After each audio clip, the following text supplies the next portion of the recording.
박수 올려드리겠습니다. 감사합니다. 우리 찬양대에도 힘찬 격려의 박수 한번 보내드릴까요? 예, 고맙습니다.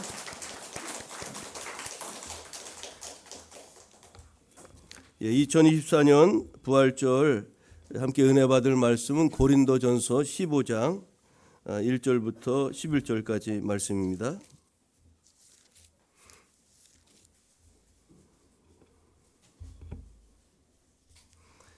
고린도전서 15장 1절부터 11절입니다.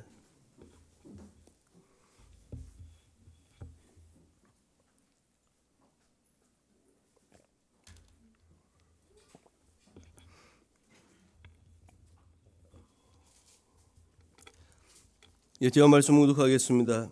형제들아, 내가 너희에게 전한 복음을 너희에게 알게 하노니 이는 너희가 받은 것이요 또 그 가운데 선 것이라. 너희가 만일 내가 전한 그 말을 굳게 지키고 헛되이 믿지 아니하였으면 그로 말미암아 구원을 받으리라. 내가 받은 것을 먼저 너희에게 전하였노니 이는 성경대로 그리스도께서 우리 죄를 위하여 죽으시고 장사 지낸 바 되셨다가 성경대로 사흘 만에 다시 살아나사 게바에게 보이시고 후에 12 제자에게와 그 후에 500여 형제에게 일시에 보이셨나니 그 중에 지금까지 대다수는 살아있고 어떤 사람은 잠들었으며 그 후에 야고보에게 보이셨으며 그 후에 모든 사도에게와 맨 나중에 만색되지 못하여 난 자 같은 내게도 보이셨느니라. 나는 사도 중에 가장 작은 자라. 나는 하나님의 교회를 박해하였으므로 사도라 칭함받기를 감당하지 못할 자니라. 그러나 내가 나된 것은 하나님의 은혜로 된 것이니 내게 주신 그의 은혜가 헛되지 아니하여 내가 모든 사도보다 더 많이 수고하였으나 내가 한 것이 아니요 오직 나와 함께 하신 하나님의 은혜로라. 그러므로 나나 그들이나 이같이 전파하며 너희도 이같이 믿었느니라. 아멘. 예, 오늘 고린도전서 15장 1절의 말씀 중심으로 죽으시고 살아나사 이런 제목으로 부활절 말씀을 나누겠습니다. 예, 오늘은 2024년 부활절입니다. 부활절을 맞이하여 주님의 은혜와 평강이 예배드리는 교우 여러분 모두에게 충만하게 임하기를 기원합니다. 오늘 이 현장에서 또 온라인으로 예배드리는 모든 분들께 우리 하나님의 부활의 영광과 기쁨이 충만하기를 다시 한번 기원합니다. 예수님께서 우리의 죄와 허물을 담당하시려고 온갖 고초와 고통을 당하시고 십자가에 달려 죽으시고 무덤에 묻힌 지 사흘째 되던 주일 아침 안식 후 첫날인 바로 오늘 새벽에 마리아를 비롯한 몇 명의 여자들은 예수님의 시체에 향품을 발라드리려고 생각하고 무덤으로 갔습니다. 그런데 무덤문을 막고 있었던 큰 돌이 이미 옮겨져 있었고 빛난 옷을 입은 천사가 그곳에 앉아 있었습니다. 그러면서 왜 산자를 죽은 자 가운데서 찾느냐고 그렇게 말하면서 그는 이미 부활하셔서 너희보다 먼저 갈릴리로 가신다고 그 여인들에게 말했습니다. 여자들은 그 무덤 안을 들여다 보았지만 주님은 계시지 않았고 너무나 기뻐서 제자들에게 그 소식을 전하려고 있는 힘을 다해서 달려가 이 사실을 제자들에게 전했지만 제자들조차도 이 사실을 믿지 못했습니다.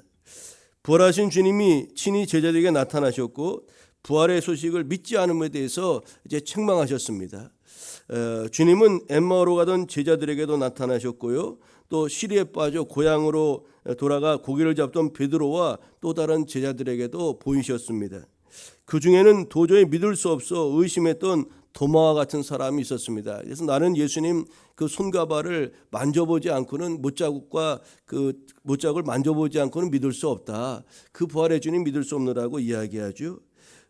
이제 후에 얼마 후에 예수께서 다시 도마가 있을 때 제자들에게 찾아왔죠. 그리고 도마에게 내 손을 만져보라, 내 옆구리에 손을 넣어보라. 그렇게 해서 못자국과 또 창자국을 친히 도마가 경험케 하고 도마에게 믿음 없는 죄가 되지 말라고 그렇게 말씀하셨죠.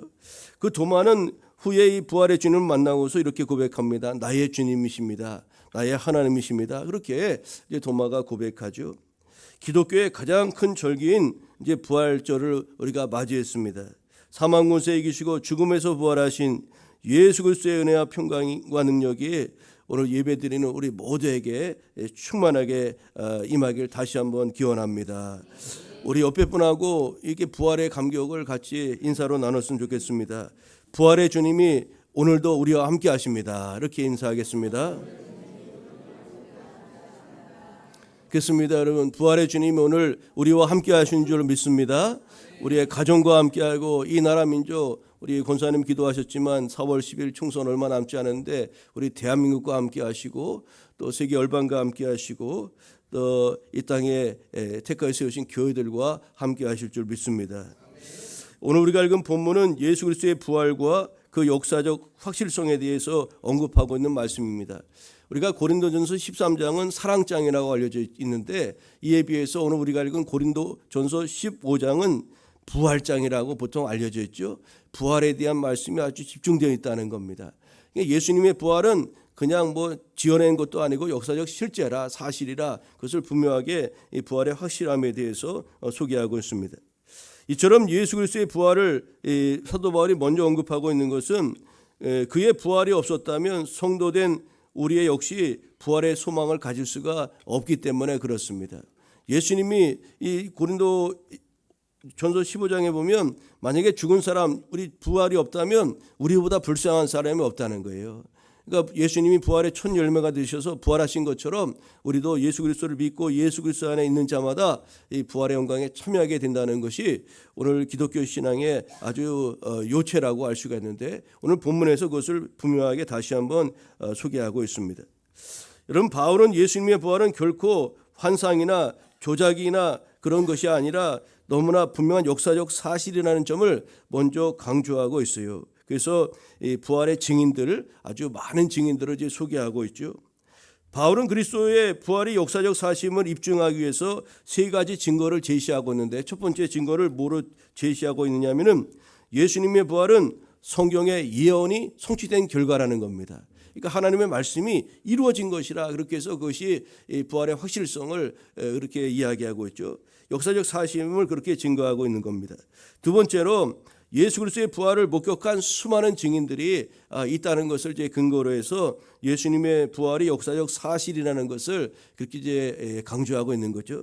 세 번째는 예수님의 부활은 자신과도 같은 이렇게 아주 엉터리 예수님을 핍박하고 또 아주 회방자요 예수님을 아주 박해하던 그런 믿는 사람들을 박해하던 나쁜 사람 죄인 중에 괴수와도 같은 자신과 같은 사람이 이제 회심을 하고 예수님을 믿게 되고 또 예수님을 전하는 그런 이방인의 사도가 된 것을 근거로 해서 그 주님의 부활은 분명하다는 겁니다. 바울이 다메섹으로 가다가 예수 믿는 사람을 잡아다가 감옥에 가두려고 다메섹으로 가잖아요. 가다가 그가 부활하신 주님을 빛 가운데 만납니다. 그리고 사울아 사울아 왜 나를 핍박하느냐 그렇게 말하죠. 그러면서 그때 그 바울 옛날 이름이 사울 아니었습니까?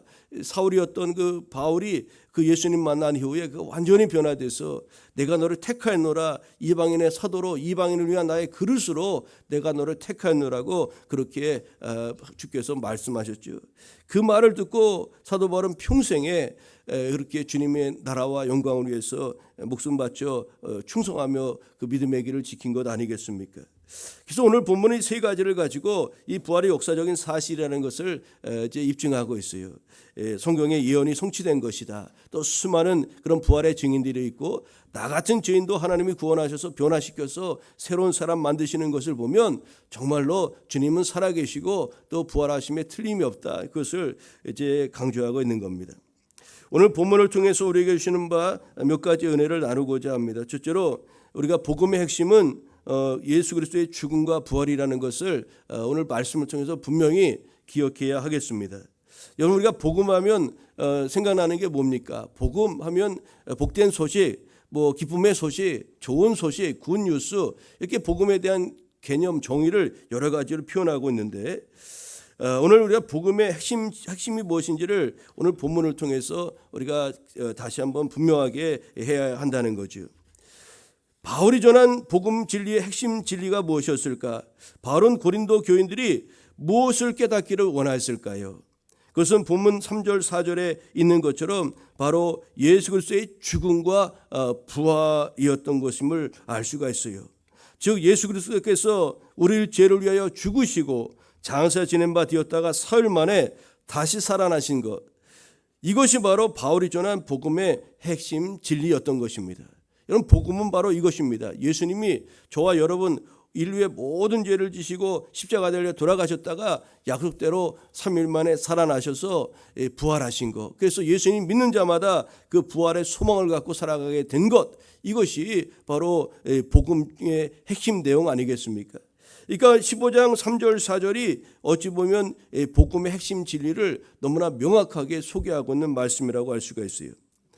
우리가 복음하면 흔히 복된 소리, 또 복을 가져다 주는 그런 말씀 등으로 이해합니다. 그래서 예수 믿으면 누구나 복을 받아 행복하게 살아야 된다고 생각합니다.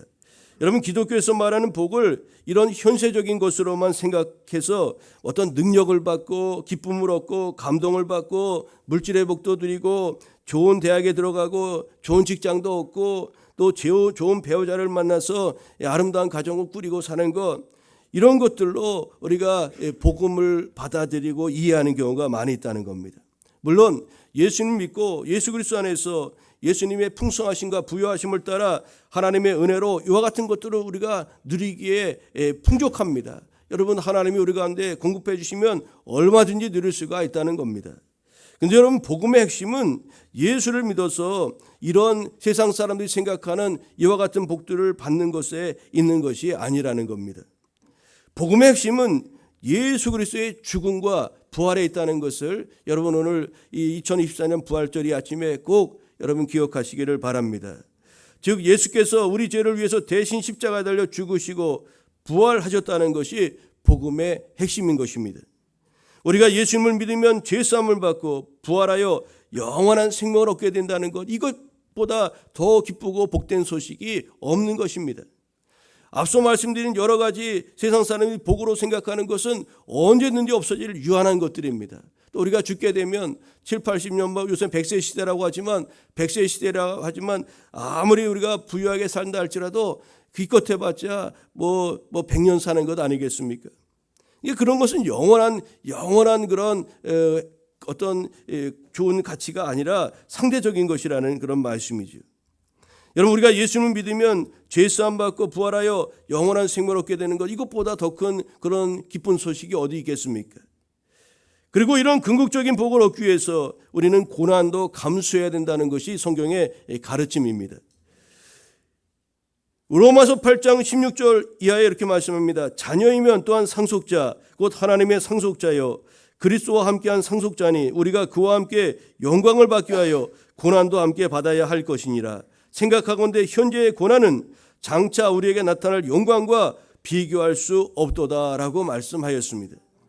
여러분, 우리의 구원을 위한 그리스도의 죽음과 부활, 그리고 그로 말미암아 주어질 영생 복락이야말로 진정한 복음의 핵심이라는 것을 우리는 잊지 말아야 되고, 이 복음을 우리가 누리고 이 복음 따라 살다 보면 여러 가지 예기치 못한 어려움과 고난이 필연적으로 우리 앞에 있을 터인데, 그것은 장차 우리가 누리게 될 영광과 좋게 비교할 수 없다고 성경을 말씀하고 있음을 기억하면서 우리 앞에 있는 그런 복음을 가리우고 우리 복음 앞으로 나아가지 못하게 하는 여러 가지 방해물들을 우리가 믿음으로 헤쳐나가면서 이 고난도 극복하며 믿음의 길을 걸어가야 될 줄로 믿습니다. 여러분, 복음의 핵심 진리, 복음의 가장 중요한 핵심은 바로 예수께서 우리를 위해서 죽으시고 또한 우리를 위해서 부활하셔 살아나셨다는 것, 그래서 우리도 그 부활의 영광에 참여하게 된다는 것, 이것이야말로 진정한 복음 진리의 핵심이라는 것을 다시 한번 꼭 잊지 마시기를 바랍니다. 오늘 부활절을 맞이해 본문을 통해서 우리에게 주신 바 두 번째 가르침과 은혜는 무엇일까요? 그것은 부활을 우리가 현재적으로 살아가야 한다는 겁니다. 여러분, 그리스도인으로 살아가기 위해서 반드시 붙잡아야 될 두 기둥은 앞서 말씀드린 대로 복음의 핵심 진리, 그것입니다. 다시 말해 예수께서 십자가에서 나를 위해 죽으셨다는 것과 예수께서 죽음을 이기시고 다시 살아나셨다는 것을 믿는 것, 이것이 우리가 그리스도로 살아가면서 붙잡아야 될 두 기둥이어야 된다는 겁니다. 예수님의 죽으심과 부활, 이것이 우리가 꼭 붙잡아야 될 우리 기독교의 절대 신앙이라고 할 수가 있어요. 바울이 말한 것처럼 복음의 핵심 진리는 십자가와 부활입니다. 우리는 부활절인 오늘 아침 예수 부활의 소식을 기록된 말씀 성경을 통해서 전해 들었습니다. 우리가 부활 소식을 전해 들은 겁니다. 예수님의 부활 사건은 1년에 한 번 부활절에 연합예배를 드리고 삶은 계란을 먹는 것으로 그 경축이 끝나는 것이 아니라는 겁니다. 그리스도인으로서 지금 여기와 앞으로의 모든 시간 속에서 구원을 가져다 주는 예수 부활을 계속해서 우리가 살아가면서 그 기쁨의 소식을 경험하고 누려야 된다는 사실입니다. 그것이 부활을 현재적으로 우리가 살아가는 것이라고 할 수가 있겠습니다. 여러분, 바울은 부활을 현재적으로 살아가는 방법을 우리에게 소개하고 있는데 바로 2절을 통해서 우리 가운데 말씀하고 있죠. 2절은 뭐라고 말씀합니까? 우리 2절을 같이 한번 읽어볼까요? 너희가 시작. 너희가 만일 내가 전한 그 말을 굳게 지키고 헛되이 믿지 아니하였으면 그로 말미암아 구원을 받으리라. 아멘. 사도 바울은 우리가 현재의 부활을 현재적으로 살아가는 방법을 오늘 2절 말씀을 통해서 우리 가운데 소개하고 있어요. 너희가 만일 내가 전한 그 말을 굳게 지키고 헛되이 믿지 아니하였으면 그로 말미암아 구원을 얻으리라. 여러분, 이것은 주의 말씀을 믿고 지키면 구원을 받는다는 약속의 말씀이죠. 여기서 굳게 지키고로 이렇게 번역한 이 헬라어 카테고는 억누르다, 보유하다, 간직하다 이런 뜻입니다. 부활 사건, 즉 부활의 복음을 삶의 원리와 기준으로 삼고 부활을 나의 삶에 소유하며 살아가는 것이 부활을 굳게 지키는 것이라고 할 수가 있는 겁니다. 또한 헛되이 믿지 않는다는 이 말은 적당히 믿지 않는 것을 의미합니다. 헛되이 믿지 않는 것, 적당히 믿지 않는 것이라고, 예수님의 부활을 헛되이 믿지 말라, 아주 적당히 믿지 말고 확실하게 믿으라는 겁니다. 여러분, 예수님이 공생의 길에 적당히 가신 적은 한 번도 없으셨어요. 예수님의 삶을 한번 우리가 공생애를 들여다 보실까요? 아니, 그분이 우리 가운데 성육신으로 육신의 몸을 입고 오신 그 순간부터 부활 승천하시는 그 순간까지 우리 예수께서 예수님 앞길에 적당이라는 그런 단어는 없었습니다. 여러분, 이 말씀을 우리가 중요시 생각해야 됩니다. 주님이 십자가의 길을 적당히 걸어가셨다면 인류 구원의 길을 여러분 어떻게 이룰 수 있었겠습니까? 하나님께서는 이스라엘 백성들에게 하나님을 어떻게 사랑해야 되는지를 신명기 6장 4절 5절 말씀을 통해서 일찍이 일러주셨습니다. 이스라엘아 들으라.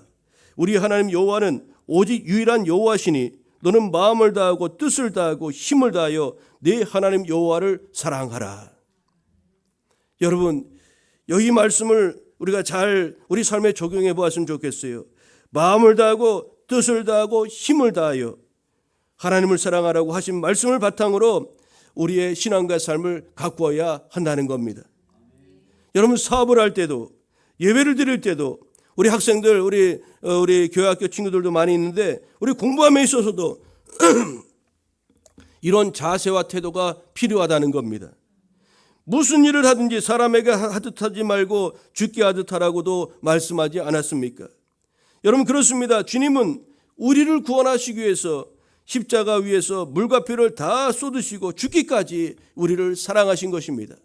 적당히 사랑하신 것이 아니라는 겁니다. 여러분, 우리가 부활을 헛되이 믿지 말라, 적당히 믿지 말고 여러분 확실하게 믿으라는 겁니다. 마음과 뜻과 힘을 다하여 주님 사랑하는 것처럼 그런 마음 가지고 부활을 확신하며 믿으라고 오늘 말씀하고 있는 거죠.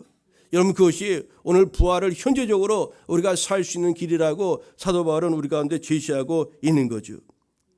여러분, 이런 죽기까지 사랑하신 우리 주님의 은혜와 사랑을 받은 그리스도인들에게 적당이란 말은 어울리지 않는다는 것을 여러분 잊지 마시기를 바랍니다.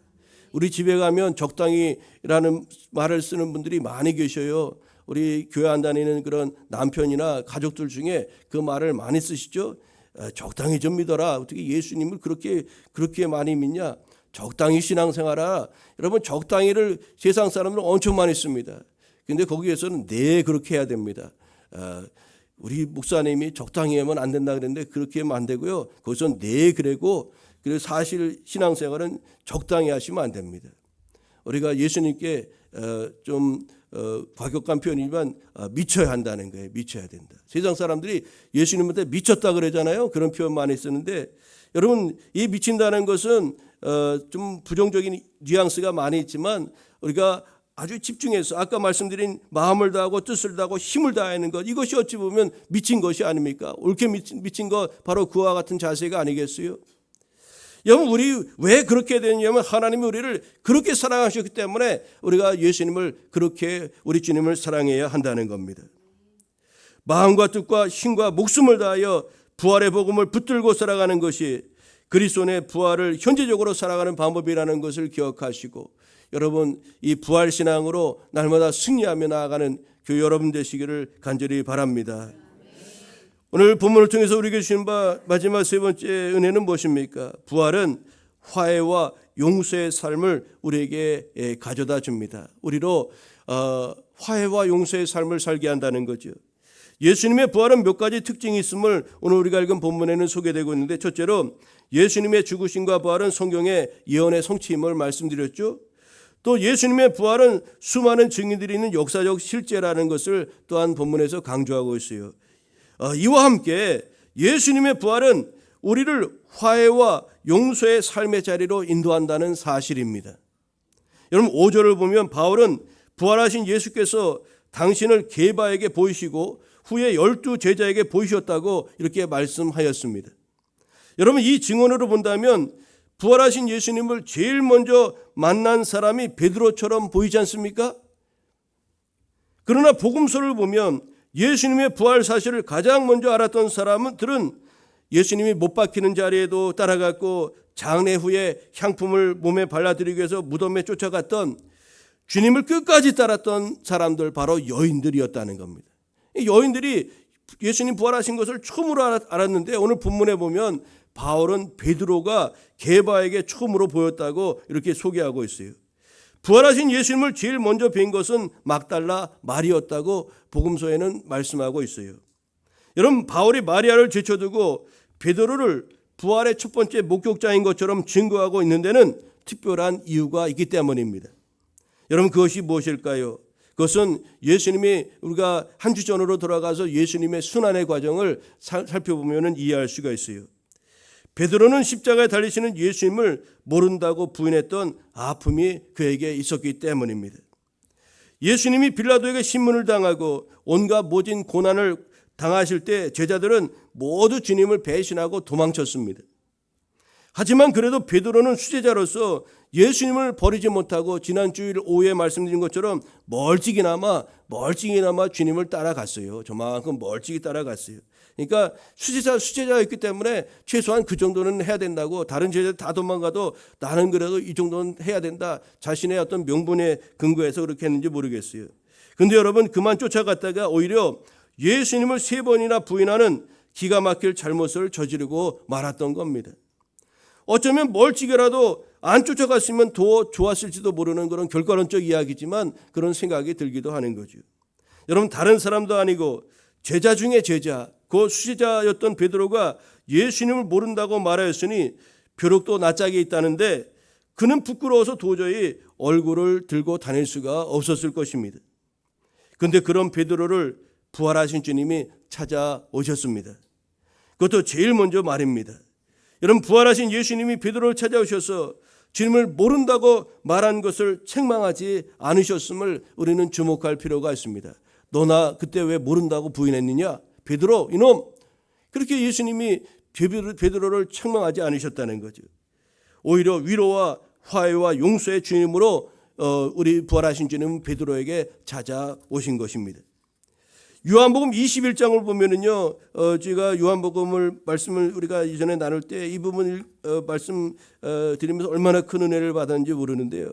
21장을 보면 물고기를 잡으러 간 베드로에게 부활하신 주님이 찾아오셨습니다.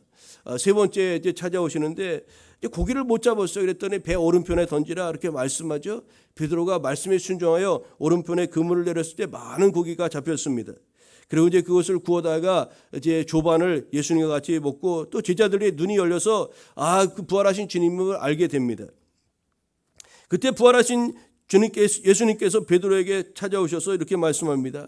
요한의 아들 시몬아, 내가 이 사람들보다 나를 더 사랑하느냐? 내 어린 양을 먹이라. 이렇게 말씀합니다.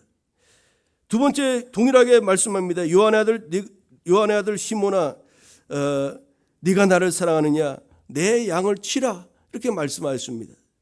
세 번째 이르러서 또 말씀합니다. 요한의 아들 시몬아, 네가 나를 사랑하느냐? 내가 주님 사랑하는 줄을 주께서 아시나이다. 예수께서 이르시되 내 양을 먹이라고 이렇게 말씀하셨습니다. 여러분, 이 주님과의 베드로의 이 대화 속에 많은 것이 의미되고 있는 것 아닙니까? 주님을 모른다고 부인했던 베드로에게 주님을 향한 사랑을 고백하게 하셨습니다. 예, 제가 주님 사랑하는 거 주님이 아십니다. 제가 주님 정말 사랑하는 거 주님께서 아십니다. 그러냐? 그럼 그 사랑을 근거해서 내 어린 양을 먹이고 내 양을 치고 내 양을 먹이라고 그렇게 주님께서 사명자의 길을 걷도록 베드로에게 그 은혜와 사랑을 베풀으시는 것을 우리가 볼 수가 있지 않습니까? 그의 아픔을 우리 주님께서 다 싸매시고 또 주님을 향한 사랑의 온전한 고백을 예전에 부끄럽게 모른다고 부인했던 것을 상쇄시킬 만한 그런 아름다운 사랑의 고백을 드리게 한 이후에 내 양을 먹이고 치고 먹이라는 그런 사명의 길을 잘 감당할 수 있도록 그 길을 예비해 주신 부활의 주님임을 우리가 베드로의 그 대화 속에서 볼 수가 있지 않습니까? 오늘 본문 10절에 보면 바울은 자신이 부활의 주님을 만나고 복음을 전하게 된 것이 하나님의 은혜라고 그렇게 고백하고 있습니다. 나의 나 된 것은 하나님의 은혜라. 나는 정말로 아주 꼴찌 같은 놈이고 죄인 중에 괴수고 오늘 만삭되지 못했다는 거예요. 그러니까 아직도 제대로 10달도 못 되고 미숙아처럼 그렇게 제대로 갖추지 못한 그렇게 불완전한 존재였던 자신을 우리 예수께서 사랑하시고 하나님이 그렇게 큰 일꾼으로 사용하셨다는 것을 고백하는 것 아닙니까? 부활하신 주님을 만나기 전에 사울은 어떤 사람이었습니까? 회방자요, 핍박자요, 포행자였다고 성경은 증언하죠. 또한 죄인 중에 괴수였다고 그렇게 스스로를 바울은 고백하였습니다. 하지만 그를 만난 주님께서 그를 저주하거나 정죄하지 않았습니다. 베드로에게 그렇게 하셨던 것처럼 화해와 용서의 메시지를 바울에게 던져 주셨습니다. 이방인의 그릇으로 내가 너를 쓰시겠다는 놀라운 말씀도 사울에게 해 주셨습니다. 그러니 바울은 감격하지 않을 수 없었던 것 아니겠습니까? 부활은 예수님이 베드로와 바울에게 찾아간 것처럼 모든 죄인들에게 임하는 하나님의 화해와 용서의 사건이라고 할 수가 있습니다. 기독교가 말하는 부활은 현재의 화해와 용서를 말하는 거죠. 여러분, 오늘 아까 우리 권사님 기도한 것처럼 우리나라가 지금 아주 이렇게 작은 나라에서 뭐 여야로 뭐 진보 보수로 이렇게 나눠져 있지 않았습니까? 양극화되어 있고 화합되지 못하고 하나 되지 못하는데 정말로 작은 이 땅덩어리에서 이런 일이 일어나는 게 빨리 우리가 복음으로 하나 되고 화합을 이루어가야 될 터인데, 여러분, 오늘 2024년 부활절을 즈음해서 우리 한국에 다시 하나님의 이 화해가 온 백성들에게 우리 모든 국민들 마음속에 이 주님의 화해의 그 마음이 이렇게 전해졌으면 좋겠습니다.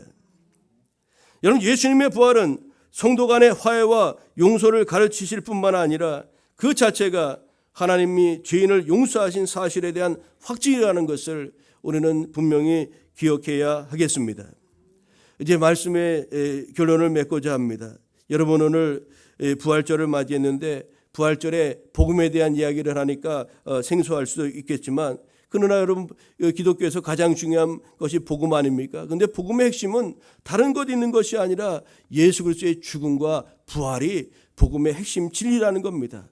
우리 위해서 예수께서 우리의 죄를 위해서 십자가를 돌아가시고 우리를 살리고 주의 자녀 삼고 영생 복락 주시기 위해서 주님께서 부활의 첫 열매가 되셔서 부활하신 사건, 여러분, 이것 말고 이것보다 더 중요하고 가치 있는 복음이 무엇이 있단 말입니까? 복음의 핵심은 그래서 예수 그리스도의 십자가 죽으심과 부활임을 여러분 우리가 잊지 말아야 되겠죠. 부활을 우리가 현재적으로 살아가야 됩니다. 그런 삶을 살아가기 위해서 어떻게 됩니까? 부활을 확신해야 됩니다. 마음을 다하고 뜻을 다하고 몸을 다하고 힘을 다하고 죽을 것을 다하여 우리 하나님 우리가 죽도록 살아가신 것을 기억하고 우리도 주님을 그렇게 사랑하고 부활에 대한 확신과 믿음을 가지고 오늘 현재적으로 우리는 그 부활의 영광을 누리며 살아가야 한다는 거죠. 부활은 우리에게 화해와 용서의 삶을 살게 하십니다. 베드로에게 그런 삶을 하나님이 허락하셨고 바울에게도 그렇게 하셨고 오늘 우리에게 그 부활의 영광이 임하면 우리도 용서하고 화해하고 서로 손을 잡고 하나님의 나라를 이야기하는 그런 복된 성도의 삶을 살아가게 될 줄로 믿습니다. 이런 부활의 큰 은혜 역사가 오늘 2024년 부활절을 맞이한 우리 모두에게 충만하게 임하기를 우리 주님의 이름으로 축복합니다. 기도하겠습니다. 좋으신 아버지 하나님 감사합니다. 부활절을 저희에게 허락하심을 감사합니다. 죄로 인해서 죽을 수밖에 없는 우리를 살려주시기 위해서 예수님이 십자가 대속하여 돌아가시고 약속대로 3일 만에 살아나셔서 우리에게 영원한 구원의 또 기쁨을 주신 것을 감사합니다.